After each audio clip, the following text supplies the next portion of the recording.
Welcome to High Impact Growth, a podcast from Demongi for people committed to creating a world where everyone has access to the services they need to thrive. We bring you candid conversations with leaders across global health and development about raising the bar on what's possible with technology and human creativity. I'm Amy Vaccaro, Senior Director of Marketing at Demongi and your co-host, along with Jonathan Jackson, Demongi's CEO and co-founder.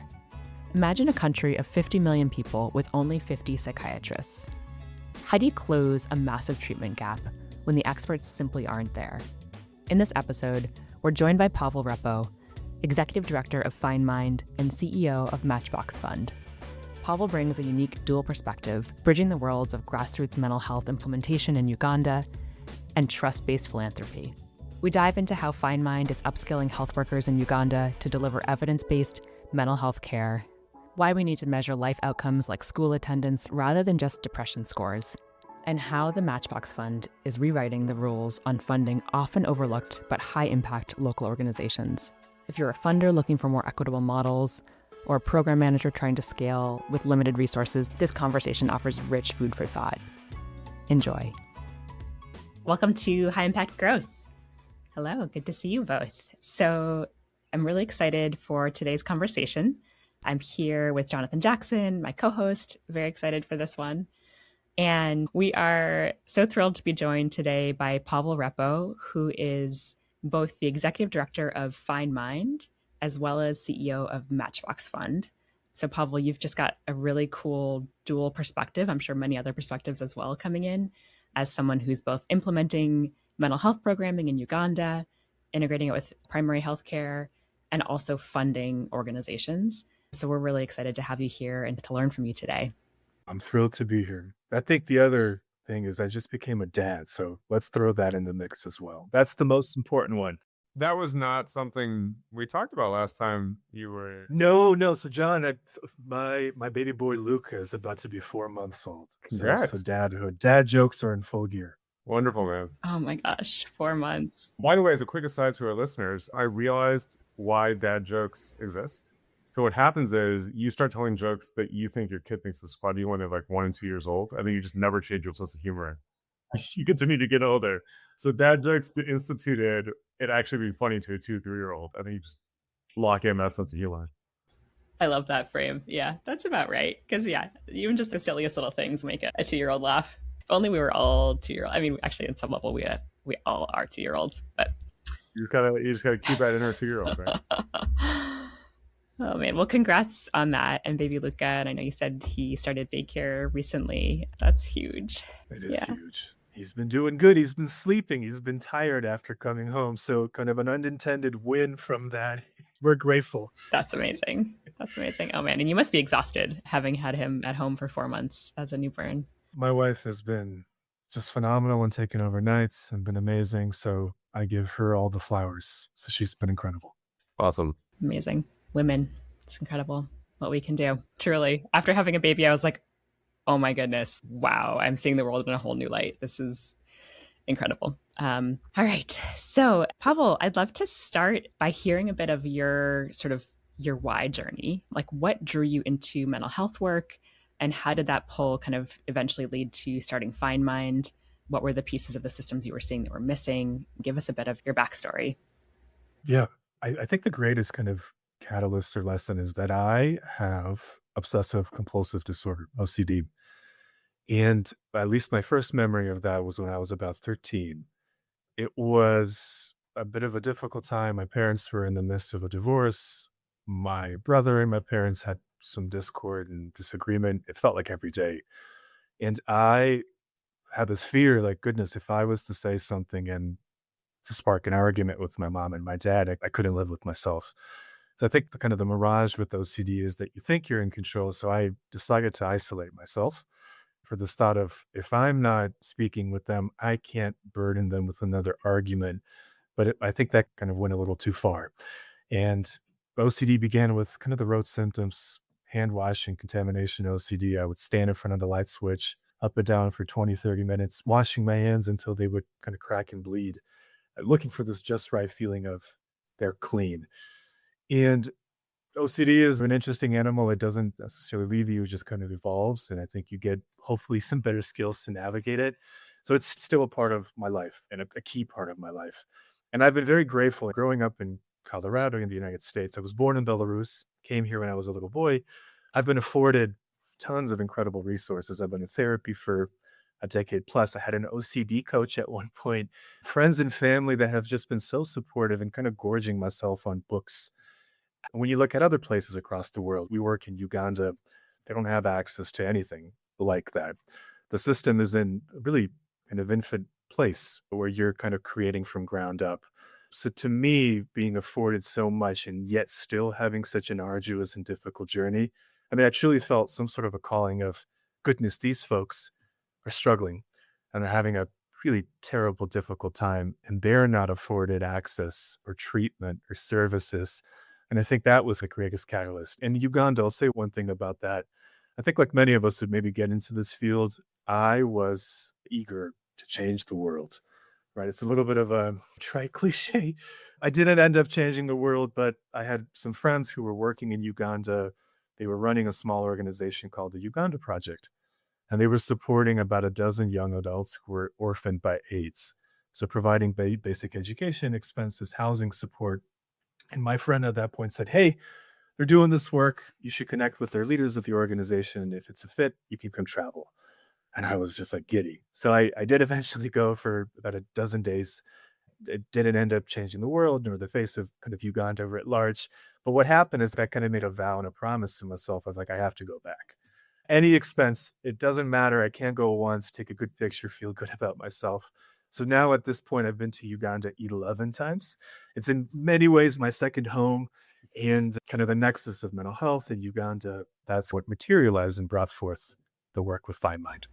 I really appreciate you sharing that, Pavel. And actually, I've never spoken about it even with John, but I also identify as someone with OCD. So I feel like you and I have never interacted over in person, but I feel this connection, and maybe there's a little bit there as well. It's absolutely something some of my earliest memories are having these repetitive thoughts and also just trying to figure out what this was and kind of diagnosing myself as having OCD and then holding it very much in. I don't think anyone I grew up with would say like, oh yeah, Amy had OCD, but it's absolutely something that I live with. And to your point, like it just, at some point you develop the skills, hopefully, to live with it. But in many ways, like I can relate to that journey of knowing how important mental health care is and also just how much it takes to kind of work through something like that. So thank you for sharing that. That's really powerful. And I'd love to hear just some more about kind of so you went to Uganda because of friends programs. Now you've been there 11 times. You've built out an entire organization there.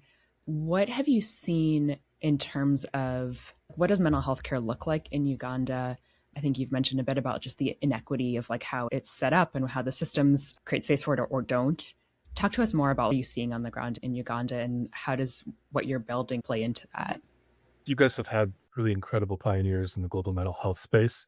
So I hope to some of the listeners, these statistics aren't new. Uganda is a country of about 50 million people. They have 50 psychiatrists for the entire country. So the quick math there, it's a psychiatrist per million people. Now, they're not an anomaly. Many countries across Africa, Southeast Asia, South America have kind of comparable numbers. We have even less psychologists across the country, about a 90% treatment gap. What that means is that folks who could benefit from services simply aren't availed to them. So 90% of folks just go kind of on their daily life without actually seeking or getting proper services that can support them. We work in northern Uganda primarily, actually working in more of a decentralized manner. We really believe in the community health worker kind of model of how do we attempt to democratize and decentralize the care that's provided. Uganda has a single national mental health hospital, and most of the resources are actually funneled to this kind of distinct single facility. A lot of these psychologists, a lot of these psychiatrists are also based in the capital city. It makes a lot of sense. That's where the money is. As a person who needs to make ends meet, you work there. So the moment you go out to any of the rural outskirts across the country, there's a complete vacancy, a void of services, and you have to get a little crafty and creative in terms of providing that care. So what we do is that we work directly within the existing health facility infrastructure. So as opposed to introducing a new cadre of worker, we really believe that the people that work there are best suited. They know their community, their villages, their neighbors best. So they're already providing primary care services, but they may not be providing any semblance of mental health support. So we take your primary caregivers, the midwives, the nurses, the pharmacists, kind of you name it, and we upskill them. We train them in real kind of bite-sized but steeped in evidence treatments that they're able to deploy at the point of care as they're providing primary care. So now they're also privy to some of those emotional woes and signs. And I think we fundamentally believe that when you marry primary care and mental health care, you could provide better care. Maybe it's not a totally radical idea, but goodness, you'd be surprised how many folks don't do that. And we've gotten a lot of kind of mileage through this particular approach. That's great. And I think, as you mentioned, we've had some amazing experts on the pod with respect to mental health. But one of the huge challenges is training, and how do you do what you said, take that evidence-based, bite-sized curriculum and make that appropriate for cadres that already exist, but that are different levels of skill and maybe different levels of adoption. So I'm curious, how did your model evolve? You mentioned the initial project that brought you to Uganda was the support of orphaned HIV young adults.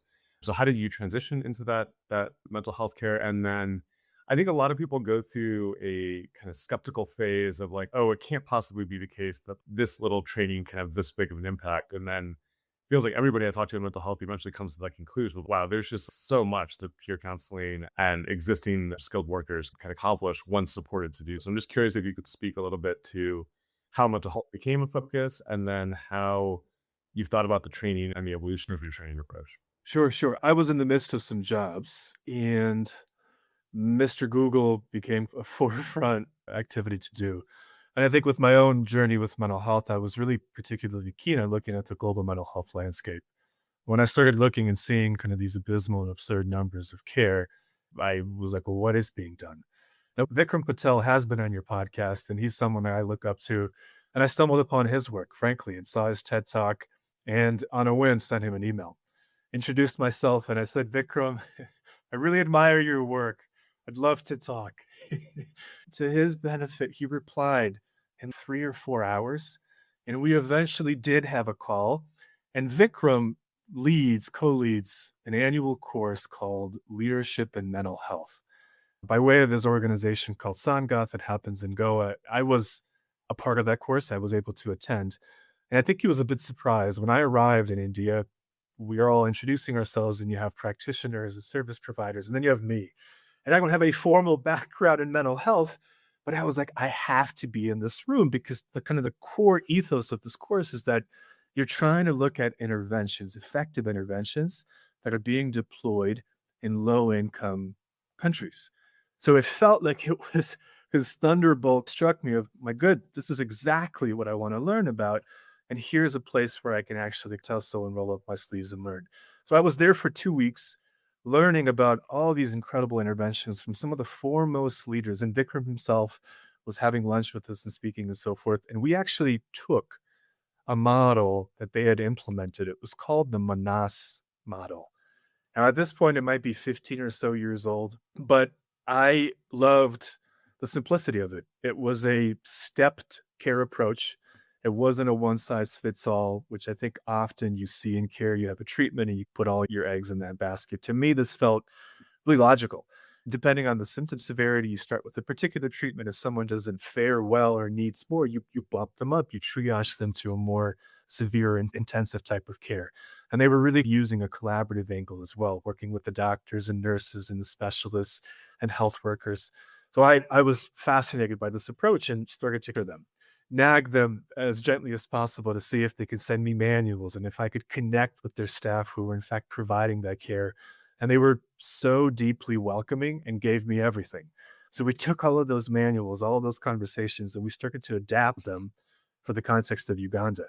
So in fact, our very first pilot happened in a single health facility in a suburb of Kampala, where we took the Manas model and we adapted it for the context of Uganda. And at that point, we trained 3 individuals who had nothing to do with mental health. We had a journalist, a land surveyor, and a social worker. And the whole idea is, could we take someone who didn't have the formal background and see if they could provide the care? And it was really promising and exciting. Now, since that, we've adapted the model extensively. We still kind of have the stepped care approach. That's the heart of our work, but those distinct steps have modified, have changed. Our very first step is something we called interpersonal counseling. Now, for folks who are familiar with strong minds, they're, voyeurs kind of in the field in terms of really putting forth group interpersonal psychotherapy. There's a more distilled, kind of light version of it that's done on a one-to-one basis. So that's our very first step. Now, if someone doesn't improve by way of that, we triage them to something called problem management plus. Now, this is a relatively new type of treatment that was co-created with the World Health Organization. It's much more manualized.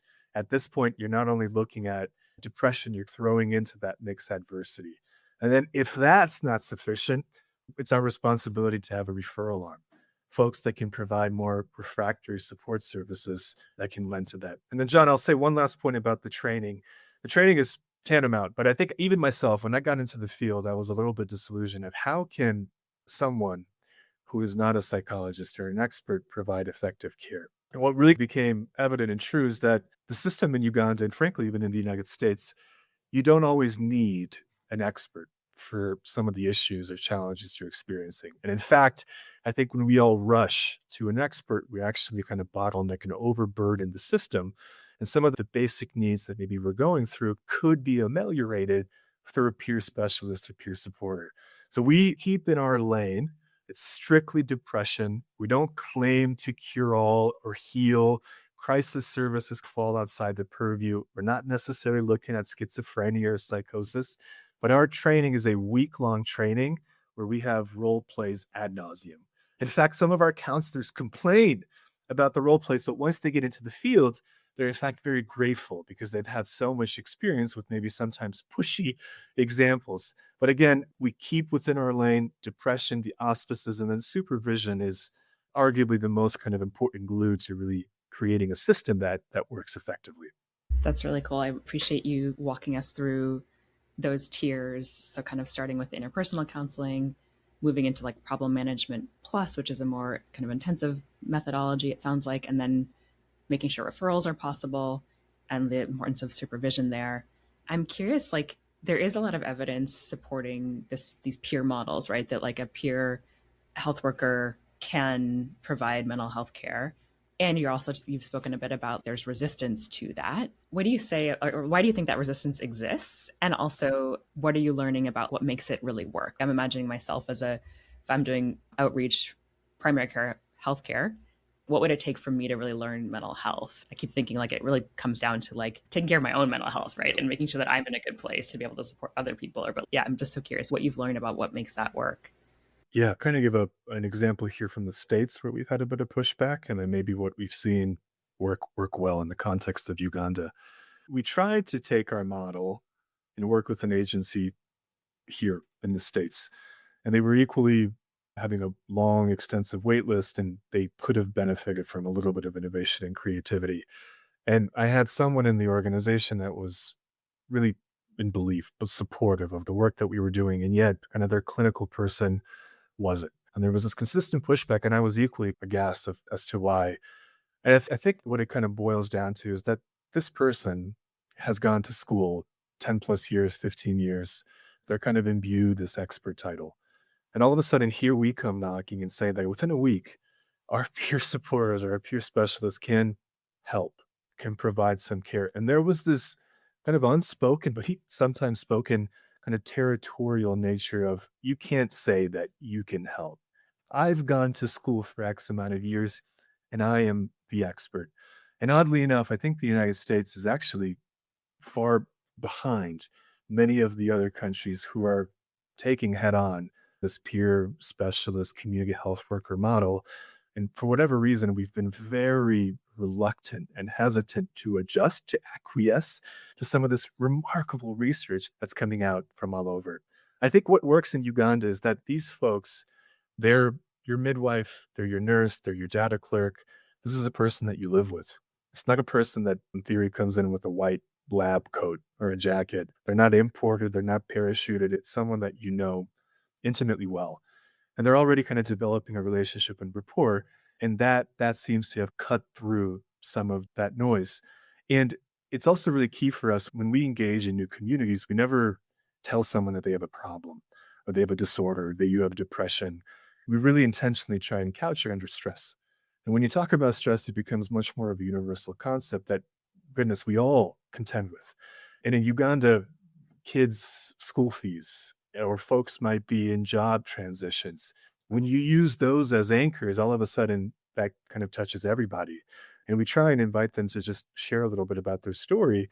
And this really, this time of listening. I often say if you strip away all our bells and whistles, what we do well is we listen. And in Uganda, and maybe even here in the States, care is quick, it's expedient. You want to see as many people as possible for the shortest amount of time.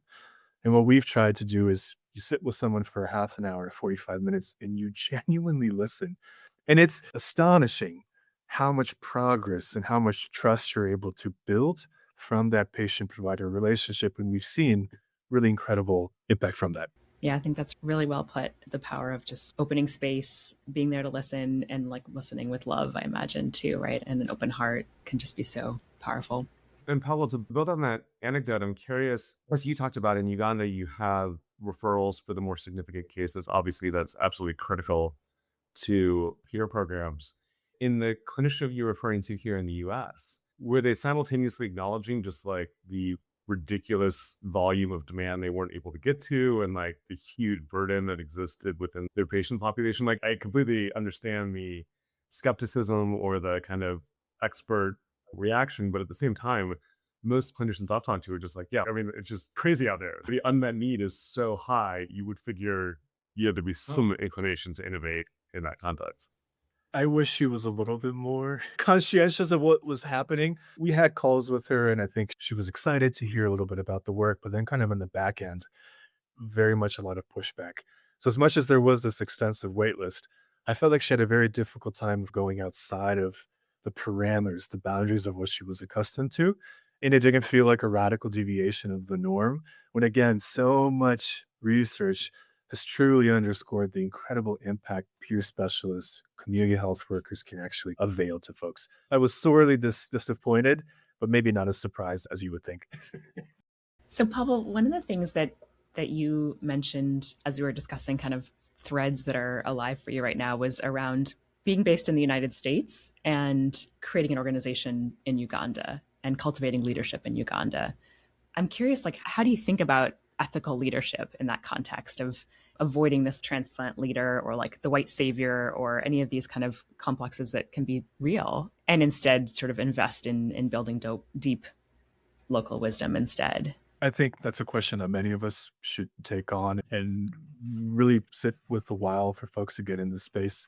When I first got into this work, I wanted to control everything, micromanage. I wanted to make sure that the excellence, the standards were as high as possible. And in fact, my OCD, I think maybe pushed me further on that spectrum of I had to know to its fullest degree that work was being done well. What became also quite apparent quickly is that I couldn't actually control everything. As of today, we have about 60 people who work with us in Uganda. I am the only American, Mzungu, as you would call it. Everyone else is Ugandan. My primary job is just to kind of rally the resources. So I like to say that I'm highly caffeinated. Everyone wants coffee. So I avail myself to coffee, decaf here and there, try and get the resources. But I think the real kind of investment is to surrender those resources, provide critical input here or there, but to really impart the ownership for the team. They need to be in control. I've been grateful to have a team that kind of punches above their weight. We're a small organization. Our resources may not be as ample as some others.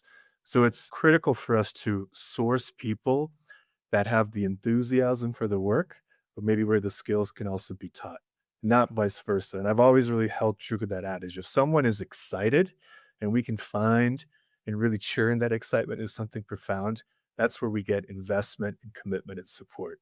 So in many ways, I see myself as a mentor, kind of as a coach.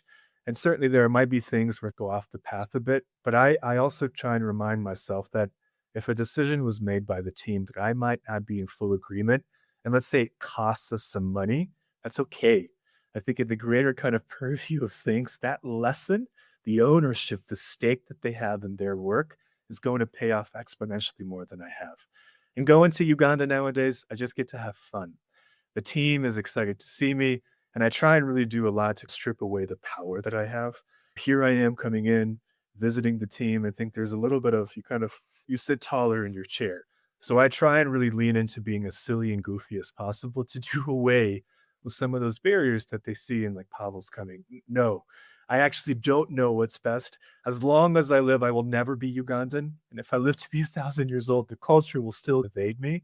So what I can do well is connect with folks, share our story, and then get out of the way.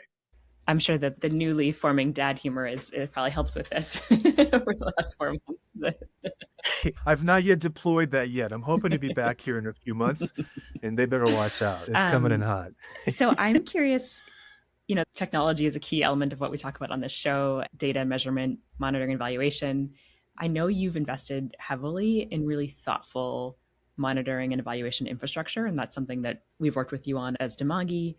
I'd love to hear a bit about like your journey when it comes to measurement technology to support the work that you're doing, and what have you learned in that journey?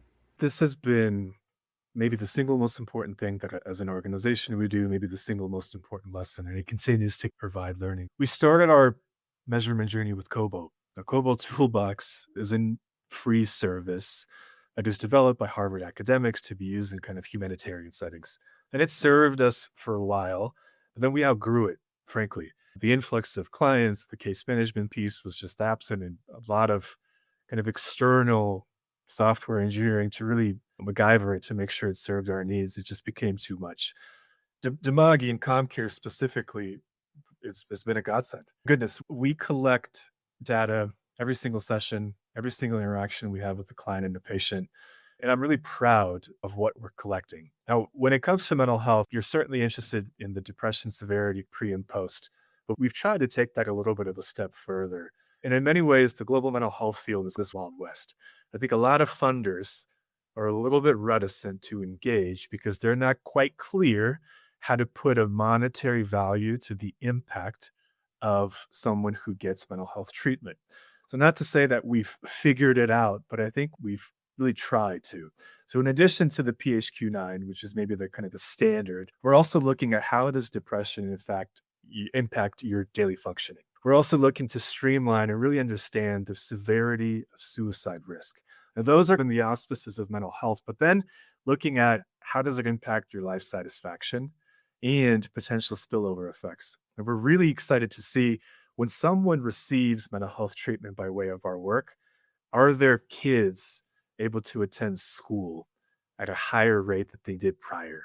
Is mom and dad able to provide more square meals that they did prior to the work? Is mom able to have more of a voice in their household? And now we're measuring all of that I think are things that frankly are missed. So I'm keen to see that, and we're now translating these thousands of points of data into this interactive dashboard that at any given point we'll be able to really kind of ascertain the impact of that. And then I'll say one more thing. We've really been influenced a lot by cost effectiveness. Mental health, it's not the sexiest field. There's not a lot of money going into it. So I think that constraint has really been key to seeing how can we reduce the cost as much as possible while still maintaining the fidelity and the impact of the work. So everything that we're doing translates back to the dollar spent and the potential impact that can afford. And I'm grateful that that's a lens that we keep on wearing. I am curious. I think the cost effectiveness lens, that's something we think about a lot too as we're venturing into new areas where we're actually on the hook for delivering services. I'm curious, like, how are you finding like the data that you're able to collect? Like you mentioned this interactive dashboard. How are you using that data, right? Like first thing that comes to mind is, oh, that must help with fundraising, but I'm sure it's also helping with improving programs. Talk us through a little bit of what is the value of having all this incredibly rich data?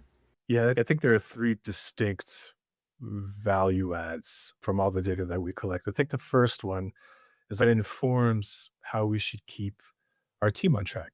How are they, in fact, performing? Where do they need additional supports? Where are villages or sub counties that maybe need more awareness campaigns or kind of an influx of services that didn't exist prior? We're able to track geographically of where that particular need is arising. We can look at individual questions and maybe appetite or lack of food is something that continues to come up in a certain sub county. And I think that's really key information. I think, Amy, to your second point, absolutely. I mean, philanthropy is king. We still need to get the money in the door. So this data is tantamount for fundraising and external support. The other thing that we've been really excited about and kind of in its nascent beginnings is that typically when we would attend global national conferences in Uganda, and the Ministry of Health would be there and the assistant commissioner, and people would ask, what is the incidence of mental health across the country? She didn't quite know how to answer that question. She would say, we frankly don't know. So what we've started to do is that this information that we're collecting, we're also trying to work within the existing health facility infrastructure to then send it back to the Ministry of Health. They have the DHIS2, which you guys are very familiar with. You're able to see myriad of different diseases and symptoms, but mental health continually had no tracking. The numbers were zeros. And that wasn't the reality on the ground. But I think we've cracked the code of how do we engage the data clerks? How do we collect that from the registrar books? How do we work with the district biostatistician who then reviews that data, who then we can review, and then the Ministry of Health can actually see kind of real-time data coming in. That's something that we're most excited about. And maybe the funders don't see the tremendous value of that, but for the country writ large, our hope, goodness, in every health facility that we work in, I'd love to see those numbers be sent back to the ministry every single month. It's really well put. And I love, like, you've just articulated kind of those three circles of influence of the data. It helps the teams make sure that they're on track. It can help inform and get funders excited and see the impact that they're having. And then, of course, like feeding that back to the country itself. So they've got a better sense of what's going on with mental health. And I assume that should help them figure out how to prioritize it too, right? Yeah, that's really cool. I'm curious to hear a bit about your scaling plan and strategy. And I know that you recently wrote up a scale strategy, and you mentioned how it's really rooted in data, not necessarily just ambition. Curious to hear a bit about your strategy. What does the future look like for Finemind? I think the best definition I've heard of scale is the reduction of the problem. Now, I borrow that from Spring Impact. Spring Impact, we were graced to work with them a little bit, and they really talk a lot about growth and scale. And I think often we conflate scale with growth. You need to be in more districts, you need to hire on more staff. And certainly I think that's a part of it. But what became really limited and clear is that after another conversation with the funder, they weren't necessarily being in any way negative. They said, Pavel, Finemind operates in more of an opportunistic manner. When an opportunity presents itself, you capitalize on that opportunity. And it was really insightful feedback to receive because it's a small organization. That tension of you need money in the door to sustain programming, but the sacrifice sometimes is the mission drift that is inevitable. So when I heard that feedback, it was this aha moment of, I think they're right. And we've never had a deliberate roadmap where we are at the helm and guiding where we are going to go. So the scale strategy was based on this weighted factored model where I started to dig deep into the need and the feasibility of us actually advancing and succeeding in making mental health a key routine part of primary care. Now, across the country in Uganda, a lot of this data doesn't really neatly exist. So it took a lot of digging to find studies and demographics and so forth to really pair together this need and the feasibility, calling particular health facilities, speaking with those directors, and then actually, again, standardizing the values to see by way of data what is emerging. So we were able to look at the 14 sub-regions across the country, and from that, three main ones emerged as opposed to us kind of playing whack-a-mole. Yes, there's a need everywhere, but where is there the greatest need? And in fact, the infrastructure could support Finemind, anchoring our place there. Now, this is new. This is something we're going to try and rally the team behind. We're in active conversations with the Ministry of Health to get their support to actually help us catalyze this growth. But I'm so excited because I think now it gives us a clear criteria. If someone approaches us and maybe it falls outside the purview of that, I have permission to say no and not obsess about the fact that I've let something down because it just doesn't fall within the auspices, the bumper walls of what we're committed to. Yeah, that's a great way to think about it, Pavel. And I think with the ecosystem that we're now in, with decrease in funding levels overall and much higher need to be cost effective and get even more work done than we were doing yesterday with probably even less dollars, having that strategy and that vision laid out where you're like, this is what we think we can be really good at. This is how we think we can be really good at it. Are you in? Yes or no? Because I think without that focus, you do not just drift in vision, which is probably fine, take on more scope, etc. You drift in efficiency, which is the killer, right? We have to be extremely efficient as organizations in today's ecosystem in order to make sure we're providing the maximum amount of value to the maximum amount of clients that we can reach. So that drift isn't a new geography or new this or new that. It's in the operational efficiency, which can be a huge killer as well.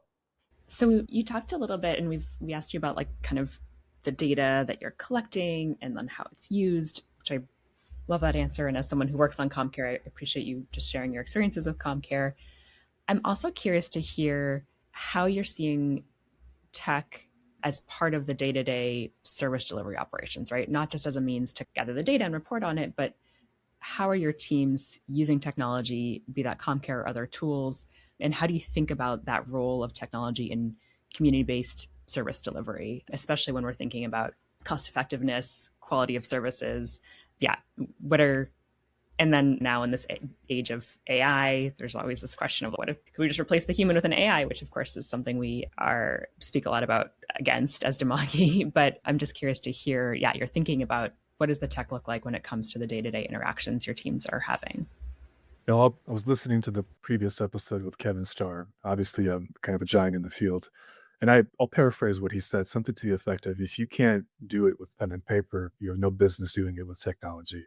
And I think that's really spot on. And that's something that we actively believe in as well. When we first started collecting data, we used pen and paper. And then that became a mess because you would lose papers and so forth. I think technology makes the work accelerated and cleaner and arguably better. There's a bit of a learning curve to get folks onboarded.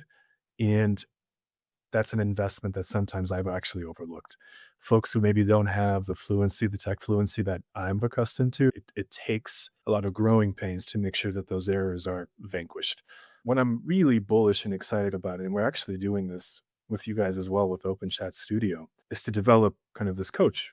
Our first iteration is that we're using that to develop a chatbot that'll act as an extension of our M&E team.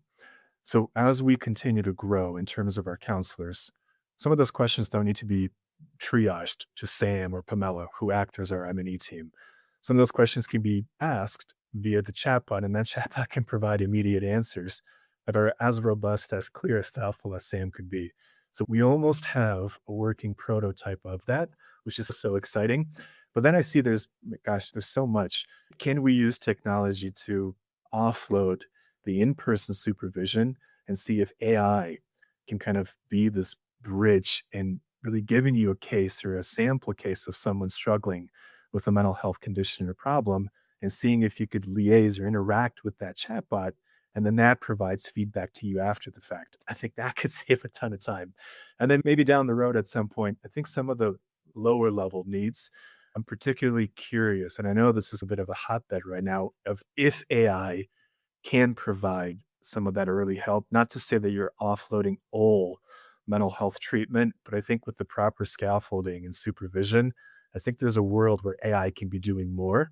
And I think it's foolish of us who are in the community to be steeped into this idea that people are king and we're only going to do people. I think the advent of combining both, you have to, at this point of age, do that. To John's point, cost is key.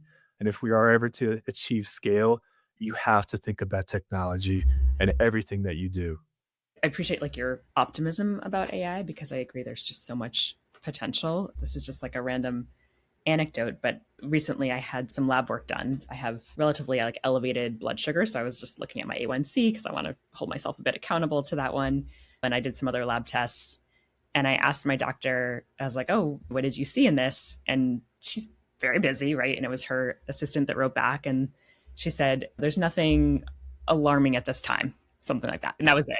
End of conversation. And I was like, "Whoa, wait a second. We just had 8 different tests done and there's data from across a couple of years and I can see things like all over the place, right? I can see like my HDL is really high. Actually, is that a good thing? Is it bad? There's stuff going on." And so I plugged it all into ChatGPT and got a lot more robust answers, right? And I'm sure that I was chatting with a doctor friend recently and I could tell that's like the type of behavior that is feels scary for a doctor, right? Because you don't want someone getting all that information from a chatbot necessarily. But if the doctor is only able to give you a one-line response and ChatGPT can actually break down what these different tests mean and what I should be looking at and what does this mean, especially having just had a baby and different things changing, that's good, right? But how do you make sure to pair that with access to a human too, right? There's got to be a more integrated way that could be working so that maybe the doctor actually can see the interaction I've had with the chatbot, for example, right? And oversee that. That might be interesting versus me just like off on my own, plugging into ChatGPT.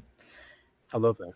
I love that. I do that all the time. Maybe at one point I asked a question in ChatGPT and I think I showed it to my wife and my wife was like, why does it know my name? And I was like, babe, she had a little bit of a moment, but we worked through it. Oh my God. Yeah.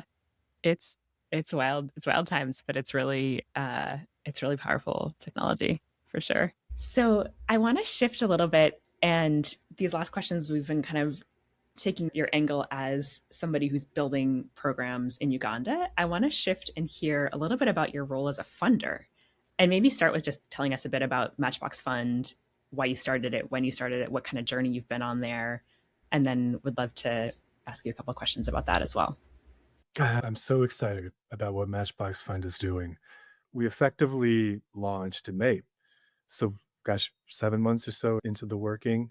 So it's very new and born out of a lot of kind of desire of how do you get early stage, bold, innovative work to be seen. And I think in my position, I've been the one who has been clawing, knocking on doors to try and get funders to respond. No, and there have been some incredible funders who have really developed rapport, built trust, really believe in us and take the time and patience to understand where we're coming from. And then on the other side of that spectrum, there have been funders who haven't, who at times it feels like they lean in to this power imbalance, which feels very odd and belittles you a little bit. So Matchbox Fund is maybe kind of a repudiation of that, of how do we create a system where folks who are doing that work, who have clear intent, who are rooted in their communities, but maybe lack the polish that a typical funder maybe wants to see, how do they get that recognition? One of the key things that I'm really excited about that is that we provide some money. We source, we use a nomination-based kind of system, and that's still up for debate.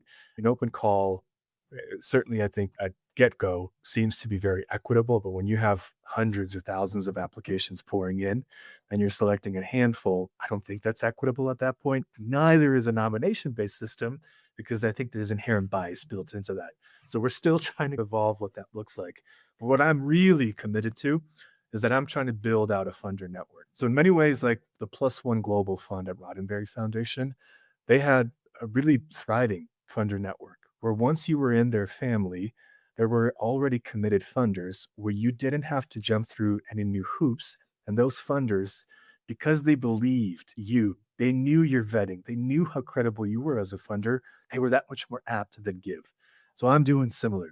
How can we get funders to buy in to kind of this trust-based experiment and understand what we're doing and then be able to dole out their hard-earned dollars, have skin in the game, and actually give their money to support this work without having to, again, unnecessary applications, more burden on the grantee. We're trying to cut that bridge out completely and see if they can be closer to the actual work.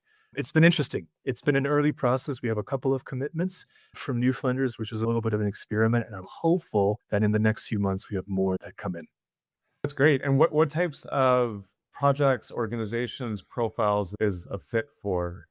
Yeah. So we just ran our first kind of granting giving cycle. And this first one, which it was sector agnostic, geography agnostic. And I'll say that I think in the future, we'll have to categorize and be a little bit more specific. But for this first one, the idea was that let's start, let's see what cracks, what breaks, what falters, and that'll inform us for the next one. So we selected 5 organizations, a remarkable organization doing work in Syria. They developed this Montessori school after the Assad regime, kind of in the rubble, really building up and providing care and education to these students. We have an organization that's doing incredible work in the Pacific and the Caribbean, working with kind of the government to really create equitable legal change, to do away with the patriarchy and systems that don't really serve. We have an organization that's trying to bridge and provide peace building efforts between Israel and Palestine.